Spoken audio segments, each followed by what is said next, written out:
Hello everyone, so welcome to week one. This week we have two readings, two required readings, one with Robert Dahl, the other one is with Schimter and Carl. So basically I want to go over some of the important things that I find you need to know, and so maybe it can also help with the discussion. So basically with the Dahl piece, Dahl is the main target, the main goal of this piece is democratization, and talking about the question of the democratization. And then it's kind of about transition or transformation from an authoritarian system to a democratic system. I think that's the simplest way to put it. And the government or power holders versus the opposition. So basically Dahl is very much concerned about this relationship between the government and the opposition, the rivalry and the whole competition. And the key characteristics of the democracy, according to Dahl, is the continuing responsiveness of the government to the preferences of citizens. So basically, we are talking about a congruence here, congruence between the government outputs, the policy versus the citizens' preferences. So he is quite obsessed about the preferences of the people. So this is why I think it is important to look at some of the requirements he think has to be there about for the democracy, for the preferences of these people, the citizens to be heard, transformed into the transferred into the system. So freedom to form and join organizations, freedom of expression, right to vote, eligibility for public office, rights of political leaders to compete for support, alternative source of information, free and fair elections. And the last one is, I think, quite critical. Institutions for making government policies depend on votes and other expressions of the preferences. So I think when it comes to the first 7 requirements, I think most of the democracies, including the US, are doing a good job. But I think nowadays, especially in the current times, I think what democracies really are in crisis about is the 8th point. The institutions for making government policies depending on the votes. So especially recently in the US, with the wave of some populist movements such as Donald Trump and Bernie Sanders, I think most of the people stop believing in the system because they think that their preferences are not necessarily heard enough or transferred enough to the system, because they believe that the government is more dependent on the big corporations and the money, the wealth in the system. So we'll certainly talk more about this moving forward in our class. So some questions. He asked these questions in his piece. So what conditions increase or decrease the chance of democratizing a hegemonic, nearly hegemonic system? And another one is, what factors increase or decrease the chance of public contestation?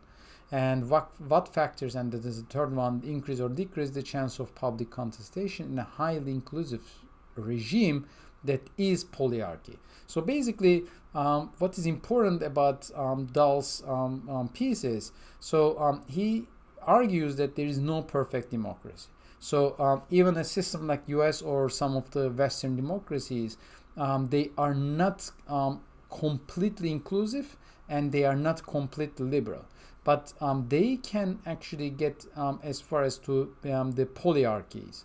So polyarchies, relatively democratized regimes that have been substantially popularized and liberalized, and that is highly inclusive and extensively open to the public contestation. So inclusiveness and liberalization or the public contestation are two very important dimensions that Dahl considers a democratic system. So some examples to those systems. So as you can see at the left below corner, the closed hegemonies like France before the revolution. And then you have the competitive oligarchies at beginning of 19th century Britain. So in this kind of competitive oligarchies, so there are two political parties, but for instance, working class were not necessarily represented in the system. So they're the opposite edge. There you have the inclusive hegemonies. So they are inclusive, but there is no competition, which is a Soviet system, the Soviet Russia. And then finally you have a polyarchy like the US, that you have both participation and contestation going on. So I also want to talk a little bit about the Schmitter piece because we don't have much time. Schmitter makes a broad definition. So they are arguing that modern political democracy is a system of governance in which rulers are held accountable for their actions in the public realm by citizens. So accountability is a very important component of a democratic system. So instead of inclusiveness, I think what Schmitter and Karl really care about is the accountability. And then of course they also talk about competition and cooperation. And the competition and cooperation is really the kind of like overlapping principles that Dahl also talks a lot about. And democracy does not consist of a single unique set of institutions for Schmitter and Karl. So this piece I think is quite important. This question, what distinguishes democratic rulers from non-democratic ones, are the norms that condition how the former come to power, and the practices that hold them accountable for their actions. So basically, Schmitter and Karl here talking about the fair and free elections, how these leaders are elected, but then also on top of that, how they are kept accountable or hold accountable for their actions. Because in authoritarian system, as you know, first of all, even though there are elections, most of the time they are not fair and free. And then once the leader got elected in an authoritarian system, it's not necessarily always the case that they are going to be held accountable for their actions. So another important component in a democratic system, according to Schmitter and Karl, is the uncertainty of the future. So basically, representatives must at least informally agree that those who win today, the greater electoral support or influence over policy, will not abuse that power and will not use their temporary superiority to bar the losers from taking office or exerting influence in the future.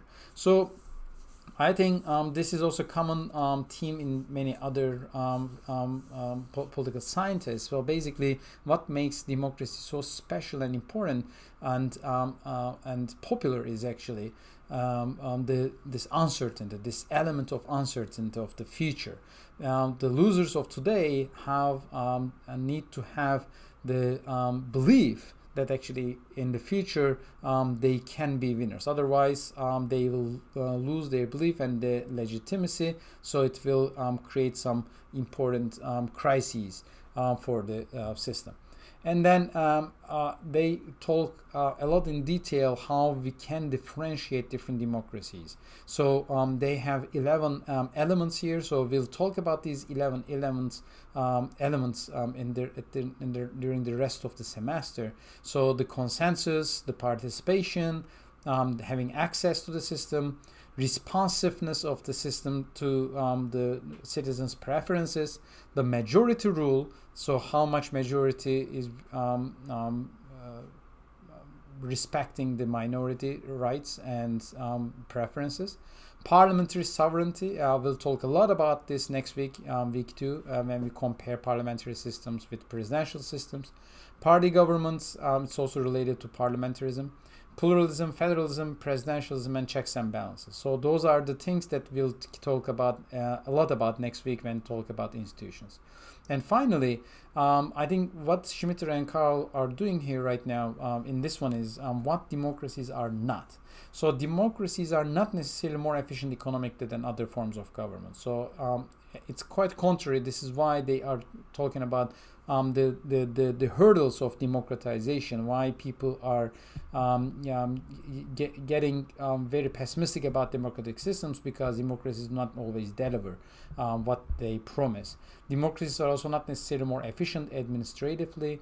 They are not likely to appear more orderly, consensual, stable, and democracy will have more open societies and polities than the autocracies they replace, but not necessarily more open economies. So these are the things that I want to address for today. So have a nice day, and I hope you will post your discussions as soon as possible when you are done until the end of this week, which is September 4th.